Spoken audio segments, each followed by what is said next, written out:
على سيد الأولين والآخرين وخاتم النبيين وعلى آله وأصحابه أجمعين. أما بعد فأعوذ بالله من الشيطان الرجيم. بسم الله الرحمن الرحيم. لقد كان لكم في رسول الله أسوة حسنة لمن كان يرجو الله واليوم الآخر وذكر الله كثيرا. قال النبي صلى الله عليه وسلم: من أحب سنتي فقد أحبني ومن أحبني كان معي في الجنة أو كما قال صلى الله عليه وسلم. زبان کھولوں تمہارے آگے مجال اتنی نہیں ہے مجھ میں، ادب سے کہتی ہے چشم پرنم درود تم پر سلام تم پر. شہنشین پر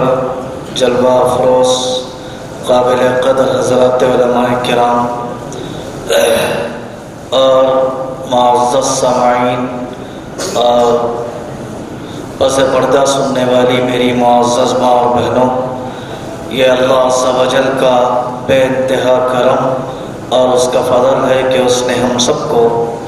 حضرت نبی رحمت صلی اللہ علیہ وسلم کی عظیم نسبت پر کچھ دیر بیٹھنے، جمع ہونے، کہنے اور سننے کا یہ موقع عطا فرمایا. اللہ ہم سب کی اس حاضری کو اپنے کرم سے قبول فرمائے اور منتظمین کو جزائے خیر عطا فرمائے کہ اس طرح کا یہ جلسہ حضرت نبی رحمت صلی اللہ علیہ وسلم کی سیرت طیبہ کو سننے اور اس کو عام کرنے کی غرض سے منعقد کیا گیا. اللہ تعالیٰ اس جلسے کو اور اس جلسے سے ہم اپنے جن بڑوں اور بزرگوں سے استفادہ کریں گے، اللہ ان سب کے فیض کو عام و تام فرمائے. بزرگان محترم، یوں تو ربیع الاول کی مناسبت سے موقع بموقع اور جگہ جگہ حضور اکرم صلی اللہ علیہ وسلم کی سیرت کے جلسوں کا اہتمام کیا جاتا ہے اور سیرت کے جلسوں کا انعقاد عمل میں لایا جاتا ہے، اور کوشش ہوتی ہے کہ حضرت نبی رحمت صلی اللہ علیہ وسلم کی سیرت امت مسلمہ میں اور ملت اسلامیہ میں عام نہ صرف عام ہو جائے بلکہ اسوہ نبوی کو مشعل راہ بنا کر، نمونہ بنا کر ہم سب آپ صلی اللہ علیہ وسلم کی اطاعت و اتباع کے ساتھ زندگی گزارنے والے بن جائیں. لیکن اس کا یہ مطلب نہیں ہے کہ صرف ربیع الاول ہی میں اس طرح کے جلسے کا انعقاد عمل میں لایا جائے، بلکہ ربیع الاول کے بعد ان جلسوں کی کوئی اہمیت نہیں ہوتی، بلکہ سال بھر، بلکہ سال کے 12 مہینے حضرت نبی رحمت صلی اللہ علیہ وسلم کی سیرت کا ذکر اور سیرت کا تذکرہ، مذاکرہ یہ باعث سعادت ہے اور جگہ جگہ اس طرح کا اہتمام ہونا چاہیے. لیکن ربیع الاول چونکہ حضرت نبی رحمت صلی اللہ علیہ وسلم سے ایک خاص نسبت اور مناسبت رکھتا ہے، ہم سب جانتے ہیں کہ یہی وہ بابرکت اور مقدس مہینہ ہے جس میں آپ صلی اللہ علیہ وسلم اس دنیا میں تشریف لائے، اور یہی بابرکت اور مقدس مہینہ ہے ربیع الاول جس میں آپ صلی اللہ علیہ وسلم دنیا سے تشریف بھی لے گئے اسی مہینے کو. بلکہ علماء نے لکھا ہے کہ آپ صلی اللہ علیہ وسلم کی ولادت میں مورخین کا، علماء کرام کا اختلاف ہے، لیکن آپ صلی اللہ علیہ وسلم کی بعثت، آپ صلی اللہ علیہ وسلم کے پردہ فرمانے کی جو تاریخ ہے وہ مورخین کے نزدیک اور علماء کے نزدیک، فقہاء کے نزدیک، محدثین کے نزدیک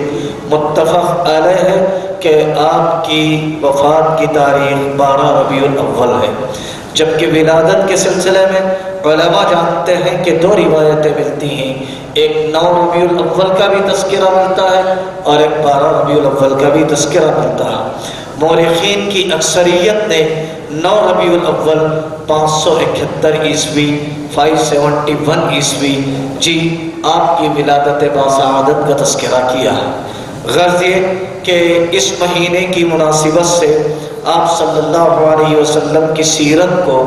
آپ صلی اللہ علیہ وسلم کی تعلیمات کو، آپ صلی اللہ علیہ وسلم کی مقدس اور پاکیزہ زندگی کو انسانیت کے سامنے، عوام کے سامنے، ملت کے سامنے، امت کے سامنے لایا جائے۔ اس سے بڑی سعادت کیا ہو سکتی ہے، اور اس سے بڑی بابرکت موقع کیا ہو سکتا ہے؟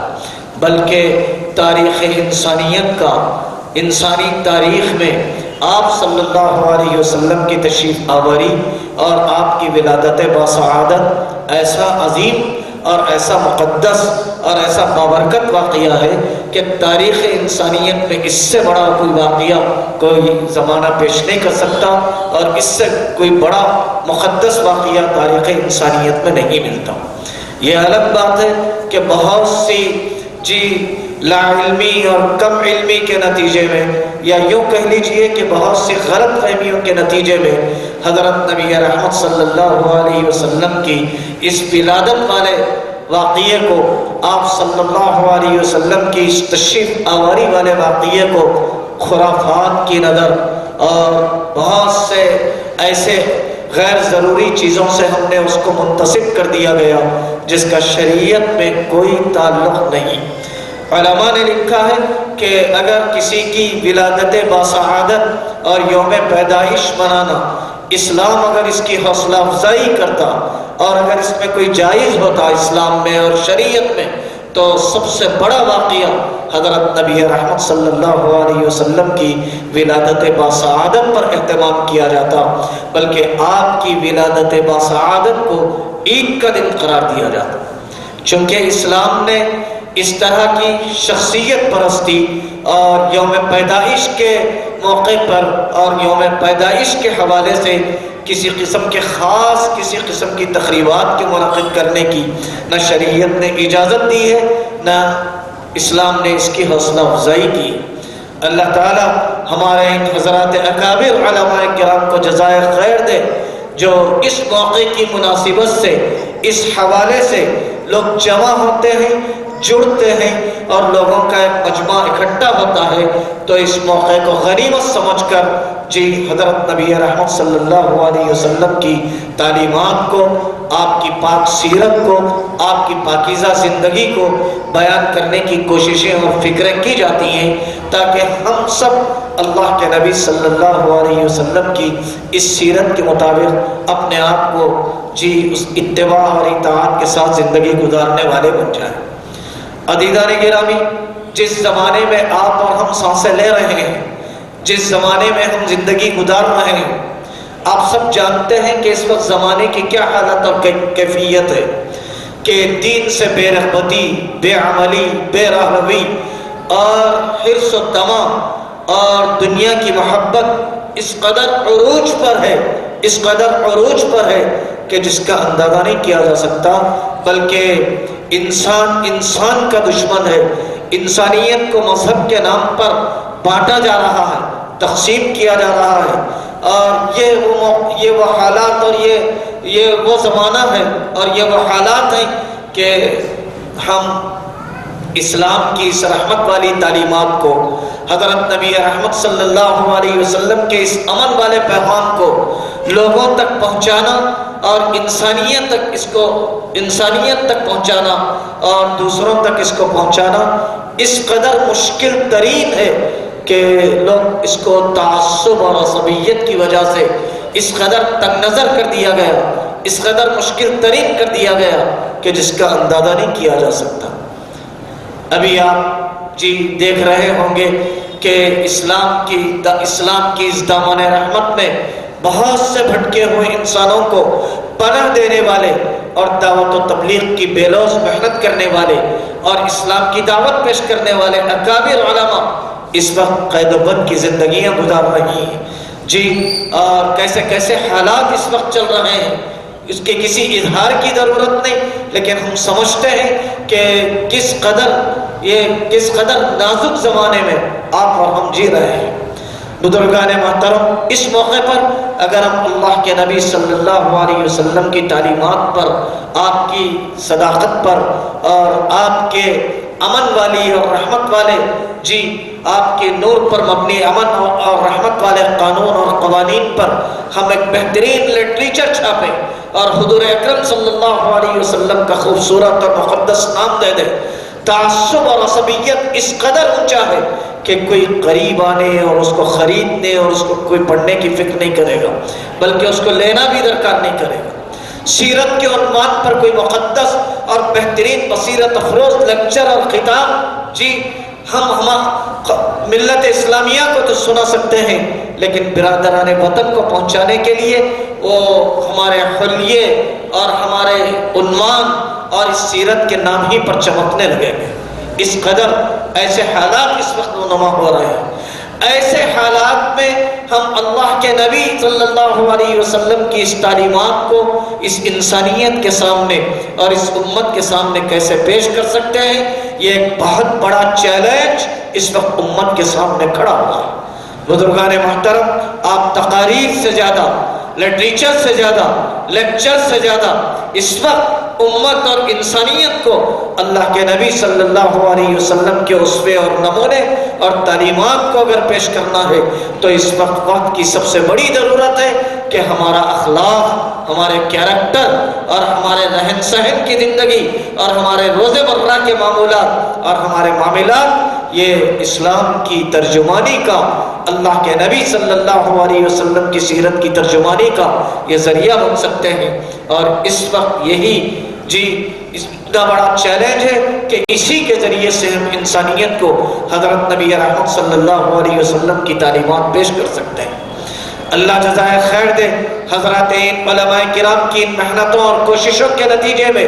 جگہ جگہ مکاتب قائم ہیں، مدرسے بھی ہیں۔ اللہ تعالیٰ ان مدارس اور ان مکاتب کے نظام کو مزید مستحکم کرے، جہاں یہ پڑھایا جاتا ہے کہ اللہ کے نبی علیہ السلام مکے میں پیدا ہوئے،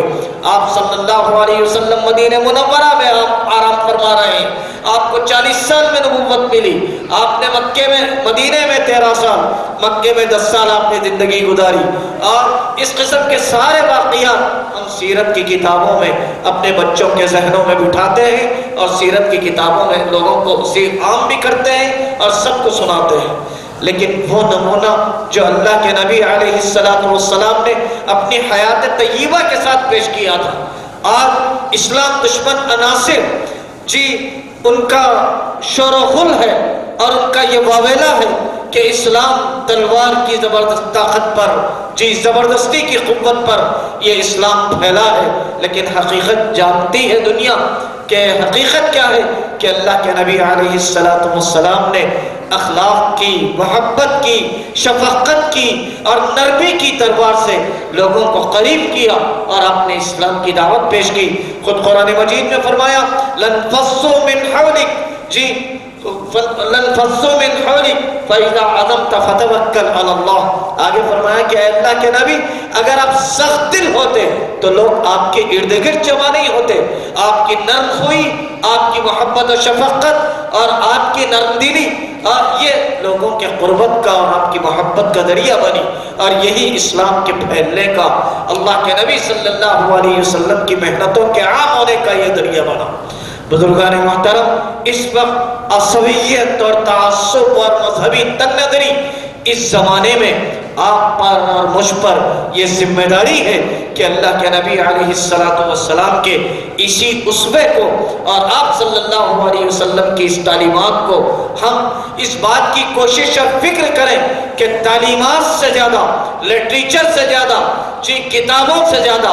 اپنی عملی زندگیوں سے اس کا نمونہ پیش کریں، لوگوں کو ہمارے اپنے معاملات کے ذریعے سے یہ بتا دیں کہ یہ محمد صلی اللہ علیہ وسلم کے غلام ہیں، یہ دھوکہ نہیں دے سکتے، یہ جھوٹ نہیں بول سکتے، ان کوئی غلط طریقے پر یہ نہیں چل سکتے۔ کیوں؟ اس لیے کہ مدینے کے ایک کملی والے آقا محمد الرسول اللہ صلی اللہ علیہ وسلم پر یہ ایمان رکھتے ہیں۔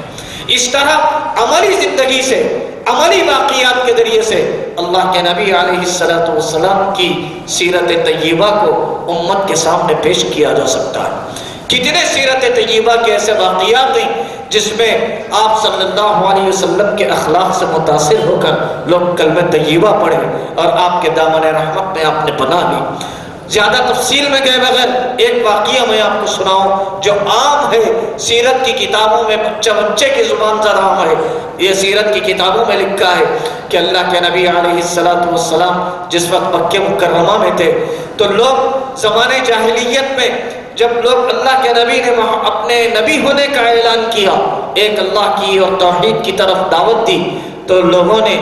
یہ محسوس کیا کہ آپ کی دعوت میں، آپ کی زبان مبارک میں، آپ کی گفتگو میں ایسی کشش اور ایسی تاثیر ہے، لوگ کھینچے چلے جا رہے ہیں۔ تو کفار مکہ نے ایک پلان اور منصوبہ بنایا اور پورے مکے میں یہ اعلان کر دیا کہ لوگوں، ایک شخص آیا ہوا ہے جو اپنے نبی کا اعلان، اپنے نبوت کا اعلان کرتا ہے، آبا و اجداد کے دین کو برا بھلا کہتا ہے، اور اس کی زبان میں ایسا جادو، ایسی کشش اور ایسی تاثیر، ایسی جاذبیت اور ایسا کھینچاؤ ہے کہ جو ایک بار سنتا ہے وہ اس کا ہو جاتا ہے۔ اسی لیے اس سے دور رہو، اس کی دعوت سے دور رہو، اس کی آواز بھی اس کی آواز بھی اپنے کانوں تک نہ پہنچے، اس قدر احتیاط کرو۔ سیرت کی کتابوں میں لکھا ہے کہ لوگ کانوں میں روئی رکھ کر پھرنے لگے کہ کہیں محمد کی آواز ہمارے کانوں تک پہنچ نہ جائے۔ اسی درمیان لکھا ہے کہ ایک بڑھیا بھی جب اس کو اطلاع ملی کہ اس قسم کے حالات چل رہے ہیں تو وہ بھی بچ کے رہنے لگی اور ایک مرحلے پہ فیصلہ کر چکی کہ مکہ چھوڑ کر کسی اور جگہ پناہ لے لیا جائے، اور وہ مکہ میں اپنے سامان کو سمیٹی اور سامان کو لے کر منزل پہ آئی اور ایک دوسرے مقام پہ جانے کے لیے سواری کے لیے انتظار کرنے لگی۔ اتنے میں لکھا ہے روایتوں میں کہ آپ کے اور میرے مکی اور مدنی آقا حضرت سیدنا محمد رسول اللہ صلی اللہ علیہ وسلم کا گزر ہوا تو اس نے شاید حمال سمجھ کر، مزدور سمجھ کر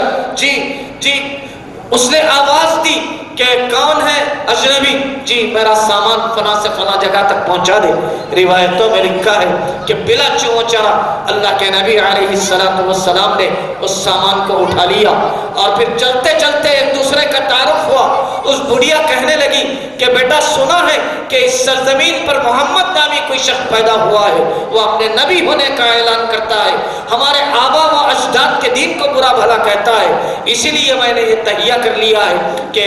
نہ اس کی آواز، نہ اس کی دعوت مجھ تک پہنچے، نہ میں اس کا مذہب قبول کروں، اسی لیے میں یہ چاہتا ہوں کہ مکے کو چھوڑ کر کسی اور جگہ زندگی گزار لو۔ اور پھر وہ راستہ بھر گالیاں دیتی رہی، اور حضرت نبی رحمت صلی اللہ علیہ وسلم ہے کہ نور مجسم سامان اٹھائے ہوئے خاموشی کے ساتھ جانے لگے۔ جب وہ منزل پہنچی تو بڑھیا کہنے لگی کہ بیٹا میری یہی منزل ہے، یہاں روک دو اپنا سامان۔ جب آپ صلی اللہ علیہ وسلم نے سامان رکھا اور جانے لگے تو یہ بڑھیا کو بڑی حیرت ہوئی کہ مکے کی سرزمین پر آج تک ایسا نورانی چہرہ اور ایسا پاکیزہ شخص اور ایسا چمکتا دمکتا ہوا چہرہ آج تک میں نے کبھی نہیں دیکھا۔ آواز دی کہ بیٹا تم کون ہو، اپنا تعارف بھی نہیں کروایا، کم از کم جاتے ہوئے مزدوری تو لے کے چلے جانا۔ قربان جائیے اللہ کے نبی علیہ السلام کی ذات عالی پر جس نے کہا تھا کہ سلام استاد پر جس نے گالیاں سن کر دعائیں دی، سلام اس پر جس نے زخم کھا کر پھول برسایا ہے۔ اللہ کے نبی علیہ السلام نے فرمایا کہ اماں جان آپ کے پیسوں کی کوئی ضرورت نہیں، راستہ بھر جس محمد کو تم گالیاں دے رہی تھی وہ محمد آپ کے سامنے کھڑا ہے۔ عزیزان گرامی، اتنا سننا تھا کہ اس بڑھیا کی زبان سے بے ساختہ یہ نکلا، اگر تم محمد ہو تو یہ چہرہ چھوٹا نہیں ہو سکتا، یہ چہرہ غلط نہیں ہو سکتا، تم محمد ہو تو ہاتھ بڑھاؤ، میں تمہارے ہاتھ پر کلمہ پڑھ کے مسلمان ہونا چاہتی ہوں۔ یہ اخلاق تھے اللہ کے نبی علیہ السلام کے۔ بزرگان محترم معاف کیجئے گا، یہ اخلاق، یہ نمونے اور یہ اسوے اور یہ آپ سیرت طیبہ کے یہ پاکیزہ جھلک ہم نے کتابوں کی زینت بنا دیا، اور ہم یہ چاہتے ہیں کہ اسلام اور دامن رحمت اور اسلام کی اشاعت عام ہوتے چلے جائے، اور دوسری طرف اسلام دشمن عناصر اس وقت تعصب اور عصبیت کے ذریعے سے اس قدر تیزی کے ساتھ ان کی محنتیں جاری ہیں کہ کسی بھی طرح اسلام اور مسلمانوں کا خاتمہ ہو جائے۔ یہ تو ناممکن ہے، اللہ نہ کرے کہ ایسا کبھی نہیں ہو سکتا، لیکن عزیزان گرامی اس وقت ضرورت ہے کہ ہم اپنی عملی زندگیوں سے، اپنے معاملات سے، اپنے رہن سہن سے، اپنے چلن پھرن سے، اپنے کاروبار سے، پڑوسیوں کے ساتھ حسن سلوک سے، اپنے گھر میں گھر کے طرز عمل سے ہم اس بات کا ثبوت دیں کہ یہ اسلام کے ماننے والے ہیں، اسلام کی ترجمانی ایسی ہوتی ہے، اور اللہ کے نبی صلی اللہ علیہ وسلم کی سیرت پر یقین رکھنے والے اور آپ صلی اللہ علیہ وسلم کی ذات عالی پر ایمان رکھنے والوں کی زندگیاں اس قدر پاکیزہ ہوتی ہیں۔ اگر عملی زندگی سے انشاءاللہ ہم سیرت طیبہ کی جھلک پیش کریں گے تو امید ہے کہ لوگ آج بھی انسانیت زندہ ہے، آج بھی الحمدللہ ذرا نم ہو تو یہ مٹی بڑی زرخیز ہے ساقی، نہیں اقبال نا امید اپنی کشت ویراں سے، ذرا نم ہو تو یہ مٹی بڑی زرخیز ہے ساقی، آج بھی انسانیت زندہ ہے۔ ضرورت ہے کہ ہم اپنی عملی زندگیوں کے ذریعے سے سیرت طیبہ کا اس طرح نمونہ پیش کریں گے تو انشاءاللہ ثم انشاءاللہ اللہ کے نبی صلی اللہ علیہ وسلم کی سیرت کے حق ادا کرنے کی ایک چھوٹی سی کوشش کرنے والے بنیں گے۔ اللہ سے دعا ہے کہ اللہ تعالیٰ اس بولنے والے کو بھی اور سننے والوں کو بھی علم صحیح اور عمل صالح کی توفیق عطا فرمائے۔ وآخر دعوانا الحمدللہ رب العالمین۔